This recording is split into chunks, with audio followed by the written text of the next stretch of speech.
जय हिंद दोस्तों। आज मैं आया हूँ आप लोगों को एक विशेष खबर जो निकल के आई है सरकार के तरफ से। यह सूचना देना मैं जरूरी समझा हूँ। और तो सबसे पहली जो इम्पोर्टेंट बात है वो है कि सरकार ने जो वोटर आइडेंटिटी कार्ड है, जो वोट देने का मताधिकार जिसको कहते हैं, उसमें सुधार किया। और अब जो नियम लगा दिया गया है वो है कि 17 साल के बच्चे अब वोटर आईडी कार्ड के लिए अप्लाई कर सकते हैं, उन्हें वोट देने का अधिकार प्राप्त है। दूसरी जो सबसे महत्वपूर्ण सूचना है वो है कि अब मुखिया जी जो पंचायत प्रधान होते हैं उनको पद से हटाया जा सकता है।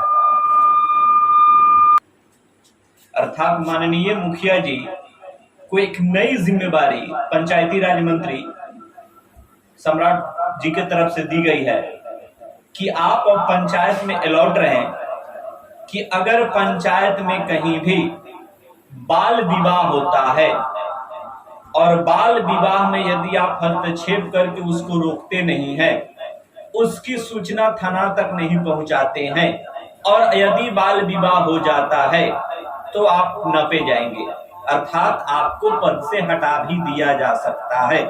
यदि आपके खिलाफ कोई साबुत सरकार को मिलती है तो अब आपको हटाया जा सकता है। यहां तक कि जिस वार्ड में यह बाल विवाह होगा उस वार्ड सदस्य को भी हटाया जा सकता है। यदि आप अगर जानते हैं आपके पंचायत में किसी भी वार्ड में या पंचायत के किसी क्षेत्र में बाल विवाह होता है, दहेज ली जाती है, इसकी सूचना आपको मिलती है, चूंकि आप पंचायत के प्रधान हैं तो सूचना तो आपको मिलनी तय है, तो मिलती है। अगर आप उसमें हस्तक्षेप नहीं करते हैं, आप दोनों पक्ष को नहीं समझाते हैं या आप इसकी सूचना थाना तक नहीं पहुंचाते हैं और यदि आपके खिलाफ किसी तरह का साबुत सरकार को मिलता है कि आपने इसको रोकने का प्रयास नहीं किया, आप इस मामला में हस्तक्षेप नहीं किए, तो आपके खिलाफ कार्रवाई की जा सकती है।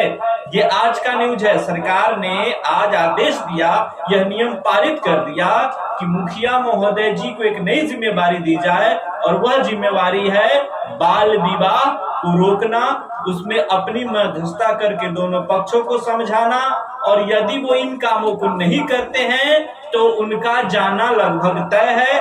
साथ में वार्ड सदस्य को भी यह जिम्मेवारी दी गई है कि आप अपने वार्ड में इस स्तर का अगर मामला प्रकाश में आता है तो आप वहां जाकर दोनों पक्षों को समझाने का काम करें, और यदि वो नहीं समझते हैं तो इसकी सूचना यथाशीघ्र प्रशासन को दी जाए। यदि आप इस काम को नहीं कर पाते हैं या किसी कारणवश आपसे नहीं हो पाता है और सूचना आप नहीं दे पाते हैं प्रशासन को, तो आप भी जा सकते हैं वार्ड सदस्य साहब। इसलिए आप और मुखिया जी को एक नई जिम्मेवारी सरकार के तरफ से दी गई है। अब आपको वार्ड बाय वार्ड पता लगाना है किसका बाल विवाह हो रहा है और किसकी आयु कितनी है और कितनी आयु में उसकी शादी हो रही है, वरना आप नपे जाएंगे और आप पर सरकार एक्शन ले सकती है। धन्यवाद।